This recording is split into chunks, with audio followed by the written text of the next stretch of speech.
Welcome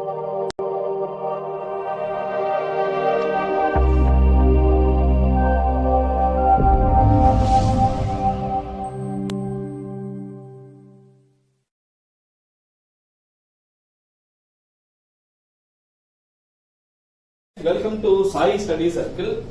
Income Tax Law and Practices ಅಥವಾ Income Tax 1 for Bangalore City University, Bangalore North University, Bangalore University and all different Tumkur University, Mysore University, Rani Chennamma University, ASTS University, the ಅಷ್ಟು universities go ಈ income tax chapter ಅಲ್ಲಿ income from house property.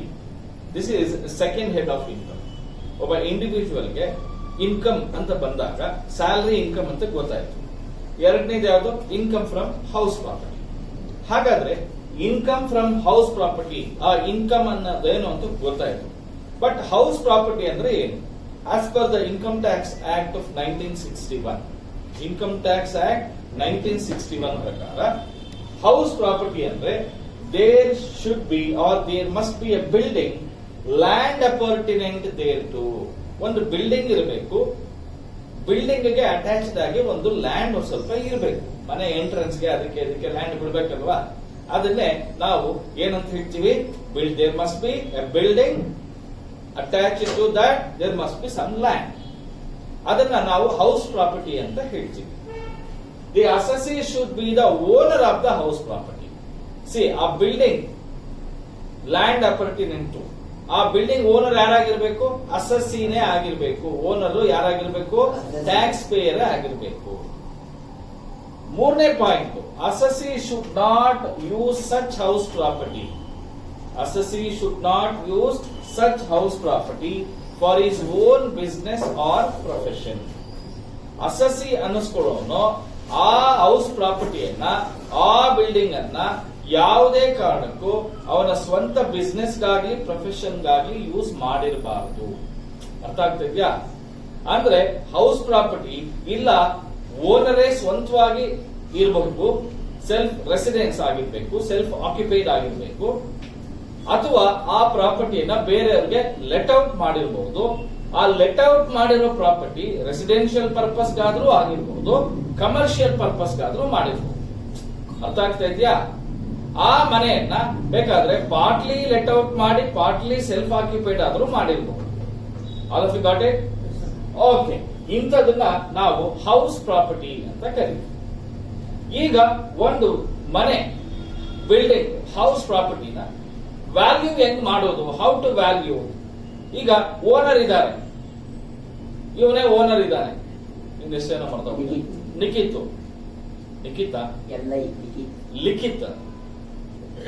ಒಂದ್ 3 ಮನೆ ಇದೆ ಅವನು. ಏನ 3 ಮನೆ ಏನ ಮಾಡ್ತಾ ಇದೆಯಾ ಅಂದ್ರೆ, ಸರ್ 3 ಮನೆಯಲ್ಲೂ ನಾನೇ ಇದ್ದೀನಿ ಸರ್. 3 ಹೆಂಡತಿ ಇದ್ದಾರ 3 ಮನೇಲಿ ಇರೋದಕ್ಕೆ? ಇಲ್ಲ. ಹೌದಾ? ಒಂದೇ ಮನೆನೇ ಇರೋದು. ನಿಜ ಹೇಳೋದು? ಹ್ಞೂ ಸರ್, ಒಂದ್ ಮನೇಲಿ ನಾನು, ನನ್ನ ಹೆಂಡತಿ, ಮಕ್ಳಿದ್ದೀವಿ. 2ನೇ ಮನೆಯಲ್ಲಿ ನಮ್ ದೊಡ್ಡಪ್ಪನಿದ್ದಾನೆ. 3ನೇ ಮನೆಯಲ್ಲಿ ನಮ್ಮ ಮಾವ ಇದ್ದಾನೆ. ಅವನಿಗೆ 30 ಮನೆ ಇದ್ದು 30 ಜನಕ್ಕೂ ಕೊಟ್ಟಿದ್ದೀನಿ ಅಂತ ಹೇಳ್ಕೋಬಹುದು. ಅಥವಾ ಬಾಡಿಗೆ ಕೊಟ್ಟಿದ್ದೀನಿ ಅಂತ ಹೇಳಿದ್ರು 25,000 ರೂಪಾಯಿ ಬಾಡಿಗೆ ಕೊಟ್ರೆ ಇನ್ಕಮ್ ಟ್ಯಾಕ್ಸ್ ಆಫೀಸರ್ ಬಂದು ಎಷ್ಟು ರೂಪಾಯಿ ಬಾಡಿಗೆ ಕೊಟ್ಟಿದ್ದೆ? 25 ಕೊಟ್ಟಿದ್ದೀನಿ ಅಂತ ಯಾರೋ ನಿಜ ಹೇಳ್ತಾರ? ಯಾಕೆ ಹೇಳಲ್ಲ? ಅಲ್ಲ, ಇನ್ಕಮ್ ಟ್ಯಾಕ್ಸ್ ಡಿಪಾರ್ಟ್ಮೆಂಟ್ ನವ್ರು ಬಂದು ಕೇಳಿದಾಗ 25,000 ಅಂತ ಹೇಳಿದ್ರೆ ವರ್ಷಕ್ಕೆ 3 ಲಕ್ಷ ಆಗುತ್ತೆ, ಟ್ಯಾಕ್ಸ್ ಕಟ್ಟು 3 ಲಕ್ಷದ ಮೇಲೆ ಅಂತ ಹೇಳ್ತಾರೆ. ಹೌದಾ ಇಲ್ಲ? ಅಂದ್ರೆ ಜಾಸ್ತಿ ಇನ್ಕಮ್ ಇದ್ದಾಗ ಟ್ಯಾಕ್ಸ್ ಜಾಸ್ತಿ ಬರುತ್ತೆ. ಇವ್ರು ಸುಳ್ಳು ಹೇಳ್ಬೋದು. ಹೌದಾ? ಸೊ ಅದಕ್ಕೋಸ್ಕರನೇ ನಾವು ಒಂದು ಹೌಸ್ ಪ್ರಾಪರ್ಟಿಯನ್ನ ಆನ್ಯುವಲ್ ವ್ಯಾಲ್ಯೂ ಎಷ್ಟು ಅಂತ ಕ್ಯಾಲ್ಕುಲೇಟ್ ಮಾಡಬೇಕಾಗುತ್ತೆ. ಅದಕ್ಕೆ ಎಕ್ಸಾಮಿನೇಷನ್ಗೆ ಈ ಪಾಯಿಂಟ್ ತುಂಬಾ important. What is annual value? ಪ್ರತಿ 2 ವರ್ಷಕ್ಕೊಮ್ಮೆ ಒಂದು ಕ್ವಶನ್ ಕೇಳ್ತೇನೆ. What is annual value? ನೋಡಿ, annual value is nothing but reasonable rental value charged by the owner minus municipal taxes paid for the house property. ಅಂದ್ರೆ ಒಂದು house ಪ್ರಾಪರ್ಟಿಗೆ, ಒಂದು ಬಿಲ್ಡಿಂಗ್ಗೆ ನೀನು ಬಾಡಿಗೆ ಕೊಟ್ರೆ ರೀಸನಬಲ್ ಆಗಿ ಎಷ್ಟು ರೆಂಟ್ ಅನ್ನ ಚಾರ್ಜ್ ಮಾಡಬಹುದು.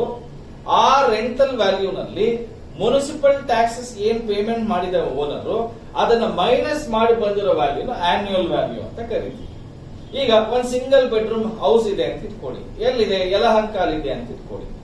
ಒಂದ್ ಸಿಂಗಲ್ ಬೆಡ್ರೂಮ್ ಹೌಸ್ ಯಲಹಂಕನಲ್ಲಿ ಒಂದು ಚೆನ್ನಾಗಿರೋ ಮನೆ ಅಂದ್ರೆ ಒಂದು 8,000 ರೂಪಾಯಿಂದ 9,000 ಅಂತ ಅನ್ಕೋಣ. ಅದೇ ನೀವು ಕೋರಮಂಗಲಕ್ಕೆ ಹೋದ್ರೆ 12ರಿಂದ 15,000 ಇದೆ. ಹೌದಾ? ಸದಾಶಿವನಗರಕ್ಕೆ ಹೋದ್ರೆ ಸಿಂಗಲ್ ಬೆಡ್ರೂಮ್ ಮನೆನೇ ಸಿಗಲ್ಲ.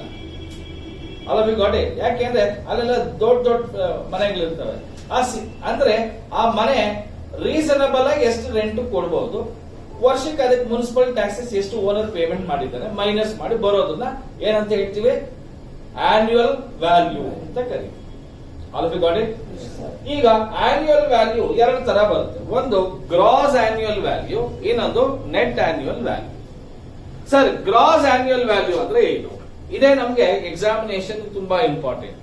ನೆಟ್ ಆನ್ಯುವಲ್ ವ್ಯಾಲ್ಯೂ ತುಂಬಾ ಈಸಿಯಾಗಿ ಬಂದ್ಬಿಡುತ್ತೆ. ಬಟ್ ಗ್ರಾಸ್ ಆನ್ಯುವಲ್ ವ್ಯಾಲ್ಯೂ ಅಂದ್ರೆ ಏನು ನೋಡಿ. ಗ್ರಾಸ್ ಆನ್ಯುವಲ್ ವ್ಯಾಲ್ಯೂ ಕ್ಯಾಲ್ಕುಲೇಟ್ ಮಾಡಬೇಕಾದ್ರೆ ನಮಗೆ 4 ತರದ ಇಂಪಾರ್ಟೆಂಟ್ ಪಾಯಿಂಟ್ಗಳು ಬೇಕಾಗುತ್ತೆ. ಮೊದಲನೇ ಪಾಯಿಂಟ್ ಮುನಿಸಿಪಲ್ ರೆಂಟಲ್ ವ್ಯಾಲ್ಯೂ. ಇದನ್ನೇನಂತ ಹೇಳ್ತೀವಿ, MRV ಅಂತ ಹೇಳ್ತೀವಿ, ಮುನಿಸಿಪಲ್ ರೆಂಟಲ್ ವ್ಯಾಲ್ಯೂ. ಏನಿದು ಮುನಿಸಿಪಲ್ ರೆಂಟಲ್ ವ್ಯಾಲ್ಯೂ ಅಂದ್ರೆ ಮುನಿಸಿಪಲ್ ಕಾರ್ಪೊರೇಷನ್ ಯಾವುದೇ ಒಂದು ಟೌನ್ಗೋ ಸಿಟಿಗೋ ಹೋದ್ರೆ ಮುನ್ಸಿಪಲ್ ಕಾರ್ಪೊರೇಷನ್ ಇರುತ್ತೆ.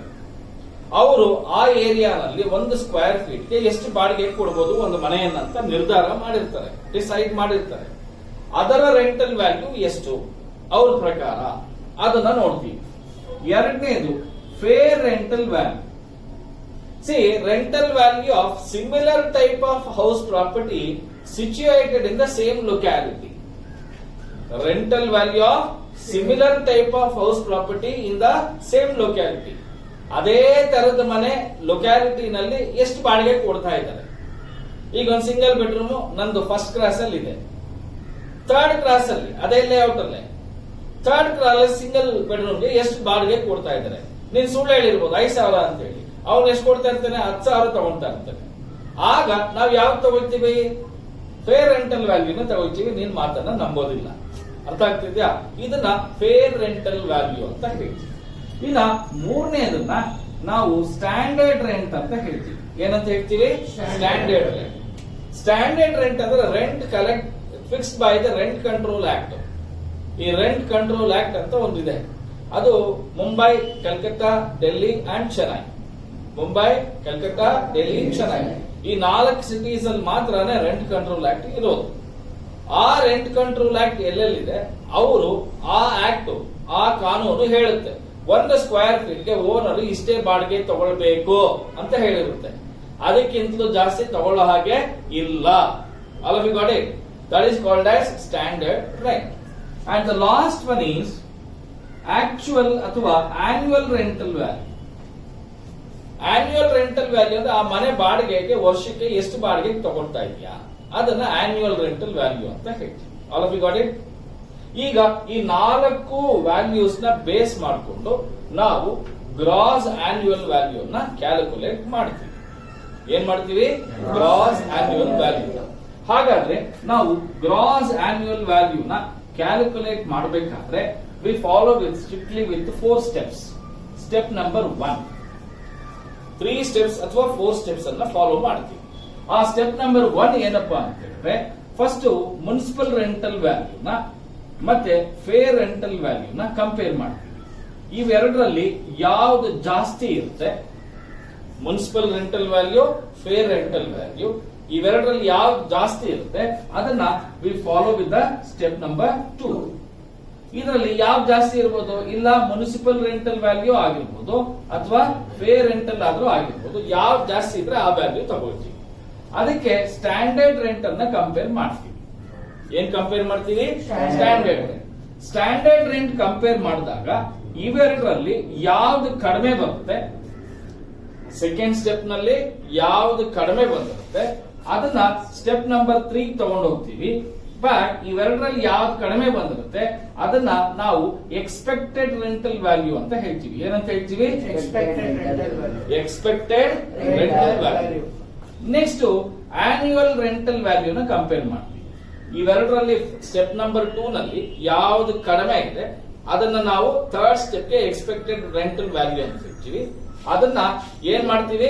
ARV ಜೊತೆ ಕಂಪೇರ್ ಮಾಡ್ತೀವಿ. ARV ಅಂದ್ರೆ ಏನಂತ ಹೇಳಿದೀನಿ? Annual rental value. ಅದನ್ನ ಆಕ್ಚುಯಲ್ ರೆಂಟಲ್ ವ್ಯಾಲ್ಯೂ ಅಂತಾನು ಹೇಳ್ತೀವಿ.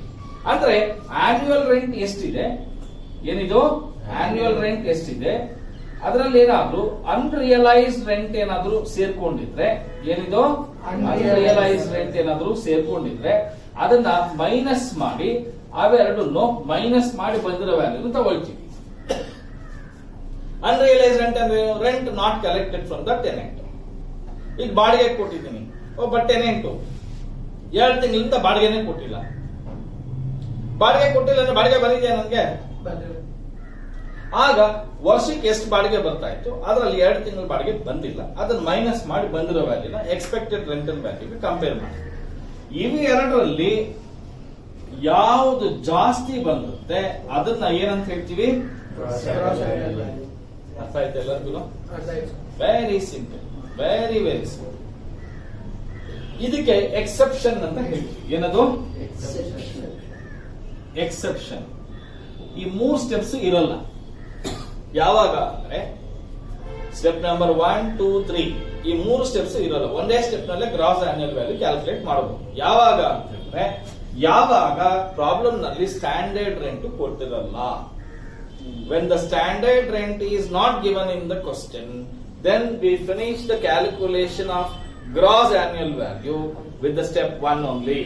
ಆವಾಗ ನಾವು municipal rental value, fair rental value and annual rental value ಅಥವಾ ಆಕ್ಚುಯಲ್ ರೆಂಟಲ್ ವ್ಯಾಲ್ಯೂ, ಇವು 3ರಲ್ಲಿ ಯಾವ್ದು ಜಾಸ್ತಿ ಇರುತ್ತೆ ಅದನ್ನೇ ಏನಂತ ಹೇಳ್ತೀವಿ? ಗ್ರಾಸ್ ಆನ್ಯುವಲ್ ವ್ಯಾಲ್ಯೂ. ಇದು ಎಕ್ಸೆಪ್ಷನ್. ಈ ಸ್ಟೆಪ್ ಯಾವಾಗ ಬರುತ್ತೆ? when the standard rent is not given in the question. All of you got it, guys? Yes, sir. Very good, sir. Now let me come to what is annual value, that is net annual value. Net annual value ಅಂದ್ರೆ gross annual value ಅಲ್ಲಿ municipal taxes paid by the owner. ಏನದು? municipal taxes ಅಥವಾ local taxes paid by the owner. ಓನರೇ municipal taxes ಅನ್ನ payment ಮಾಡಿರ್ಬೇಕು. ಅದನ್ನ ಆ taxes ನ ಗ್ರಾಸ್ ಆನ್ಯುವಲ್ ವ್ಯಾಲ್ಯೂ ಅಲ್ಲಿ ಮೈನಸ್ ಮಾಡಿದ್ರೆ ಬರೋದನ್ನ ಏನಂತ ಹೇಳ್ತೀವಿ? Net annual value. ಅರ್ಥ ಆಗ್ತಿದ್ಯಾ? Net annual value. ನೋಡಿ, ಮುನ್ಸಿಪಲ್ ಟ್ಯಾಕ್ಸಸ್ ಆಕ್ಚುಯಲ್ ಆಗಿ ಪೇಮೆಂಟ್ ಆಗಿರ್ಬೇಕು ಮೊದಲನೇದು. ಆ ಪೇಮೆಂಟ್ ಮಾಡಿರೋದು ಯಾರಾಗಿರ್ಬೇಕು? ಓನರೇ ಆಗಿರ್ಬೇಕು. ಆವಾಗ ಮಾತ್ರನೇ ಡಿಡಕ್ಷನ್ ಸಿಗುತ್ತೆ. ಮುನ್ಸಿಪಲ್ ಟ್ಯಾಕ್ಸಸ್ ಡ್ಯೂ ಅಂತ ಇದ್ರೆ ಮೈನಸ್ ಮಾಡಲ್ಲ. ಮುನ್ಸಿಪಲ್ ಟ್ಯಾಕ್ಸಸ್ ನ ಟೆನೆಂಟ್ ಕೊಟ್ಟಿದ್ರೆ ಮೈನಸ್ ಮಾಡಲ್ಲ. ಮುನ್ಸಿಪಲ್ ಟ್ಯಾಕ್ಸಸ್ ನೆಕ್ಸ್ಟ್ ಇಯರ್ ಏನಾದ್ರೂ ಈ ವರ್ಷನೇ ಮಾಡಿದ್ರು ಕೊಡೋದಿಲ್ಲ. But municipal taxes last year ಕೊಟ್ಟಿಲ್ಲ, ಅದನ್ನ ಈ ವರ್ಷ ಕೊಟ್ಟಿದ್ರೆ ಈ ವರ್ಷ ಡಿಡಕ್ಷನ್ ಮಾಡಿ. ಅರ್ಥ ಆಗ್ತಿದ್ಯಾ? ಅಂದ್ರೆ arrears of municipal taxes in any of the preceding to the previous year is deductible. ಅರ್ಥ ಆಗ್ತಿದ್ಯಾ ಎಲ್ಲರಿಗೂ? All of you got it? Yes sir.